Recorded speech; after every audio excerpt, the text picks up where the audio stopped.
करोड़ों रुपए का सालाना बजट, कार्यान्वयन के लिए हजारों हिंदी अनुवादक और हिंदी अधिकारी, प्रशिक्षण के लिए सैकड़ों केंद्र और कार्यक्रम, निगरानी के लिए संसद से लेकर कार्यालय तक तमाम निगरानी समितियां, तमाम नियम, तमाम कानून संविधान के अनुच्छेद ढाल के रूप में खड़े हैं। फिर भी हिंदी, राजभाषा हिंदी को सरकारी कार्यालयों में आज भी उपेक्षा का शिकार होना पड़ता है या फिर उपेक्षित है। अगर देखा जाए तो आखिर ऐसी कमी क्या रह गई है जिसके कारण राजभाषा पिछड़ती चली जा रही है। पहली गड़बड़ी जो दिखती है वह यह है कि कोई भी सरकारी कर्मचारी या अधिकारी ईमानदार नहीं है। बेईमानी की बात सुनते ही आप चौंक गए होंगे। जब आप नौकरी में आते हैं तो पहले दिन ही पद और गोपनीयता की शपथ खाते हैं और संविधान सम्मत कार्य करने का उस शपथ में आप कहते हैं कि हम संविधान सम्मत हर कार्य करेंगे और बाकी जो चीज़ें हैं। लेकिन जब संविधान सम्मत कार्य करने की बात आती है तो संविधान में लिखे अनुच्छेद 343 से 351 तक के अनुदेशों का अनुपालन नहीं करते। ये वो अनुदेश हैं जिसमें राजभाषा और कार्यालयीन भाषा का पूर्णतः जिक्र है, हम उसे अनदेखा कर देते हैं। अब जब आप खाई हुई कसम को अनदेखा करें, न माने, तो इसमें आपकी बेईमानी झलकेगी ही। खैर कोई बात नहीं, हम आगे बढ़ते हैं।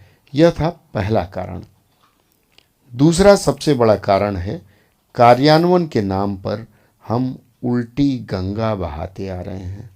जी हाँ, सही सुना आपने, उल्टी गंगा। होना यह चाहिए कि आप चूंकि भारतीय हैं, मूल रूप से आपकी मातृभाषा अंग्रेजी नहीं है, इसलिए हर भारतीय जो कुछ भी सोचता है पहले अपने मातृभाषा में सोचता है, फिर देश की भाषा में और फिर अंग्रेजी में सोचकर उसे लिखता है। लेकिन हम उल्टा करते हैं, सोचते हिंदी में है या फिर अपनी मातृभाषा में है, फिर हम उसे अंग्रेजी में अंतरित करके और कागज पर उतारते हैं। इसके कारण न तो हम अंग्रेजी सही लिख पाते हैं और न ही हिंदी लिख पाते हैं, और यही सबसे बड़ी कमी होती है।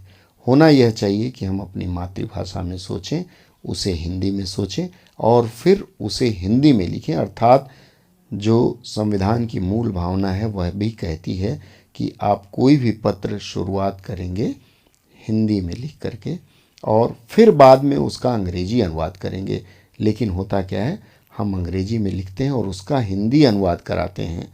यही उल्टी गंगा चलती है और हमने अनुवाद को, सिर्फ अनुवाद को हिंदी कार्यान्वयन मान लिया है। और अब तो कुछ हिंदी अधिकारी भी इस बात के पक्षधर होने लगे हैं कि हिंदी कार्यान्वयन केवल अनुवाद से हो सकता है, जो कि बिल्कुल ही गलत है। जब आप हिंदी में कार्य करना शुरू कर देंगे, पत्र लिखना शुरू कर देंगे, तो फिर आपको कई जगहों पर अंग्रेजी में अनुवाद की आवश्यकता ही नहीं रहेगी। सरकारी कार्यालयों में कामकाज के मुख्य दो स्तंभ हैं। पहला स्तंभ है उच्च अधिकारी और दूसरा स्तंभ है फाइलों पर काम करने वाला क्लर्क। ये ऐसे स्तंभ हैं जो राजभाषा ही नहीं, पूरे सरकारी कार्यालय का कार्यभार अपने कंधे पर लेकर के चलते हैं।